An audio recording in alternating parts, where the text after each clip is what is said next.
तसे आराध्य दैवत श्री छत्रपती शिवाजी महाराज तसेच भारतीय घटनेचे शिल्पकार परमपूज्य डॉक्टर बाबासाहेब आंबेडकर, हिंदू हृदय सम्राट माननीय बाळासाहेब ठाकरे, धर्मवीर आनंद दिघे साहेब आणि आपल्या महाराष्ट्राचे उपमुख्यमंत्री माननीय एकनाथ शिंदे साहेब आणि समस्त स्त्री शक्तीला माझा मानाचा मुजरा.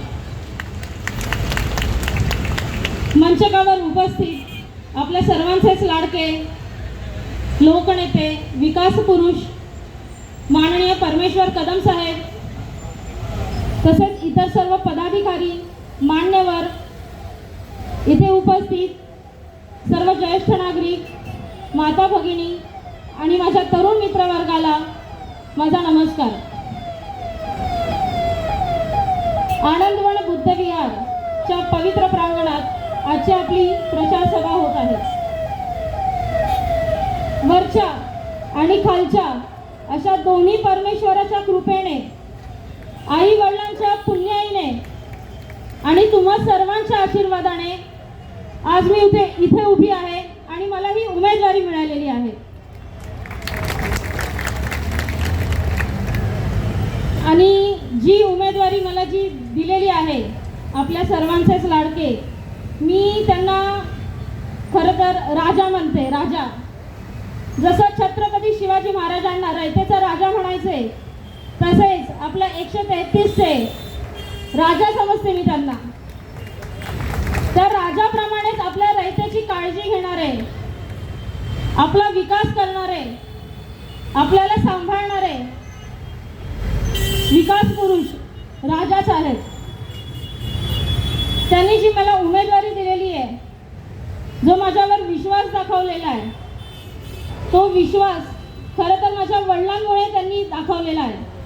आतापर्यंत वडिलांचं जे समाजकार्य होतं, गेले 33 वर्ष ते शिक्षणाची सेवा या नगरात करतायत. तसंच साहेबांनी आतापर्यंत जी काही कामे केलेली आहे, तुमची जो काही विकास केलेला आहे तो तुम्हा सर्वांना माहितीच आहे. परत परत मी ते सांगत नाही. जी रस्त्यांची कामे असतील, आपल्या नाल्यांची कामे असतील, आपल्याला घर देण्याची कामे असतील, आतापर्यंत 2000 झोपडीधारकांना घर दिलेली आहेत आणि 16,575 झोपडीधारकांची आपल्या हक्काची घरं मिळवण्याचं काम देखील चालू आहे. आणि त्यांनी कालच जसं नेताजी नगरमध्ये जाहीर केलं की तिकडे देखील ते SR आणि MMRD याचा प्रकल्प राबवणार आहेत. तर आपल्या 133चा विकास ते नक्कीच करणार आहेत आणि त्याला मी देखील साथ देणार आहे. मला सांगावंसं असं वाटतं की गेले 2-3 वक्त्यांकडनं मी ऐकते की गरीब घरातली मुलगी. खरं सांगायचं झालं तर माझ्या वडिलांनी 100% गरिबीतच दिवस काढलेले आहेत. जे आमचं चाळीतलं घर होतं, त्यांनी त्या घरात चिखल टाकून ते घर बांधलेलं होतं. पण जरी त्यांनी गरिबीत दिवस काढले असले तरी सुद्धा त्यांची मुलगी म्हणून मी गरिबीत दिवस काढलेले नाहीत. आणि मला असं वाटतं की कोणतीच मुलगी किंवा कोणताच मुलगा हा आपल्या वडिलांच्या राज्यात गरीब नसतो, तो श्रीमंतच असतो. गरीब खरं तर आपण जेव्हा आपण स्वतः कमवायला लागतो, तेव्हाच आपले पैसे आपल्याला पुरत नाहीत. आपल्या आई वडिलांच्या राज्यात आपण श्रीमंतच असतो.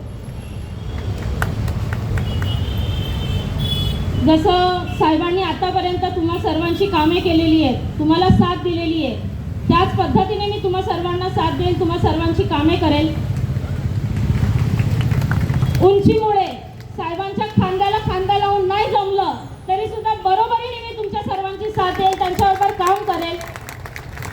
त्या कामासाठी मला तुमच्या सर्वांची देखील साथ हवी आहे. आतापर्यंत तुम्ही साहेबांना जशी साथ दिलेली आहे तशी मला देखील साथ द्याल अशी मी आशा बाळगते. आणि येणाऱ्या 15 तारखेला 1 नंबर बटन दाबून धनुष्यबाणाला विजय करा, आपल्या विकासाला विजय करा, आपल्या हक्काच्या घराला विजय करा अशी सर्वांना मी विनंती करते. आणि जर काही चुकलं असेल, जे काही बरोबर असेल ते मी ईश्वरचरणी अर्पण करते आणि जे काही चुकलं असेल तो माझा बुद्धीचा दोष म्हणून मला क्षमा करा. एवढंच बोलते. जय हिंद, जय महाराष्ट्र, जय भीम.